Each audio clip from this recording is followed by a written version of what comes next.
There's this idea that retiring early is some kind of exclusive club, like you have to be a high earner or have a trust fund to even get in. But honestly, the math tells a totally different story.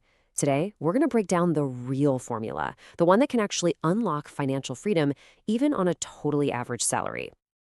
Okay, so let's just get right to it with a big question. Can you actually retire early earning a normal salary, let's say $55,000 a year? The answer, well, it might just surprise you. Because not only is it possible, you could probably do it faster than someone who earns 3 times that much.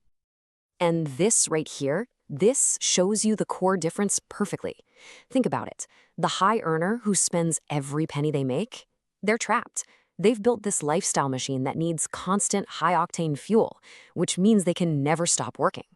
But the smart saver, they're building real wealth because their freedom is just, well, cheaper to buy. So this brings us to what I think is the biggest lie in all of personal finance, the magic number myth.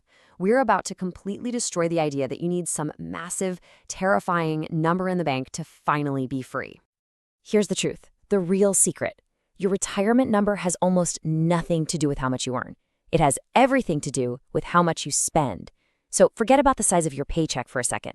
The only number that truly matters is how much it costs to run your life every year. This quote just nails it, doesn't it? If you make 200 grand a year, but you spend 200 grand a year, you're broke. End of story. But if you make, say, 60,000 and you live happily on 40, you're rich. You actually have a surplus, and that surplus is the little seed that your freedom is going to grow from. So, okay, if income isn't the key, then what is the target? What are we actually aiming for? Well, luckily, there's a really simple formula to figure out exactly how much you need. It's called the 25x rule. It all comes from this famous study that basically created the 4% safe withdrawal rate. The whole idea is that, based on how the market has performed historically, you can pull out 4% of your invested money each year, adjust it for inflation, and have a super high chance of never, ever running out of money. So, if 4% is your annual withdrawal, then having 25 times your annual spending is the exact same thing. That's the 25x rule. Simple as that. And the math is just so easy. First, you just figure out exactly what you spend in a year. You track everything. Step 2, you take that number and multiply it by 25. And that's it. That's your number. Your freedom number. It's the real mathematical target for when you can finally stop working if you want to. And just look at the difference your spending makes. It is dramatic. If you need $100,000 a year to live, your target is a massive $2.5 million. But if you can live a great life on $40,000, your target drops all the way down to $1 million. See, that's the difference between a goal that feels impossible and a problem you can actually solve. Okay, this leads us to the next really big idea. The speed. How fast you get to that number, it all depends on one single metric. And it's the only one that truly, truly matters. We call it the gap. You see, most people focus all their energy on earning more, but what usually happens when you earn more?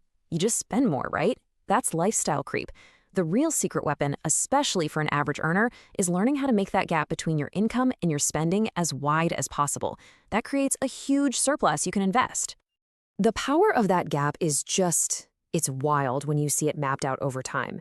A standard 10% savings rate, what most financial advisors tell you to do, that still means you're going to work for over 50 years. 50!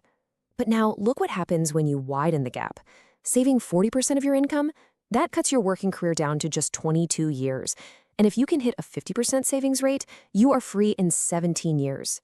You are literally buying back decades of your life with every single percentage point you save. Now, why is this so critical? Because if you do what everybody else does, you get the result everybody else gets. And the average result is working until you're 65 with less than $90,000 saved up. Clearly, following the normal path is a losing game. You have to be willing to do things a little differently. So, how do we actually do this? How do you widen that gap on a normal salary? Let's get into a real concrete action plan. Okay, you don't win this game by worrying about $5 lattes. You win by attacking the lions. And for almost everybody, the vast majority of your spending is right here in what we call the big three: housing, transportation, and food. These are the places where you can make a huge impact. So for housing, if you live in a really expensive city, you are playing life on hard mode. Seriously, moving to a place with a lower cost of living, they call it geographic arbitrage, can instantly slash your biggest expense. For transportation, the average new car payment is now over $700 a month. Just driving a reliable, paid-off car instead is one of the biggest wealth-building moves anyone can make. And food? Learning to cook is basically like giving yourself a raise of several $1,000s every single year. All right, now here is a fantastic cheat code for anyone who doesn't want to wait, 17 or 20 years. It's called Barista Fire. The goal here isn't to save enough to never work another day in your life. No, the goal is to save just enough so that your investments can cover your basic survival costs. Your rent, your utilities, your food. And the freedom this gives you is it's incredible. You are no longer chained to a high-stress career just to survive. You can downshift to a low-stress part-time job that you might actually enjoy just to cover your fun money. You basically get 80% of the freedom of full retirement with maybe half of the savings. You get to escape the rat race just by lowering the bar for what escape means. So let's put it all together into a simple plan. Step 1, calculate your number. Figure out your annual spending and multiply it by 25. Step 2, widen that gap. Relentlessly attack the big 3 expenses. And step 3, this is crucial, automate your savings. Set it up so the day you get paid, that money is automatically transferred to your investment account. It's working for you before you even see it, before you get a chance to spend it. Then just invest that in simple, low-cost index funds. In the end, it really all comes down to a simple choice. Like the slide says, you have to value your time more than you value your stuff. You don't need a 6-figure salary to buy your own freedom. You just need to be a little more efficient than everyone else. While they're all running on that hamster wheel, trying to earn more just so they can spend more, you can quietly step off, build your gap, and buy back your life, one saved dollar at a time. The only real question left is, what do you value more?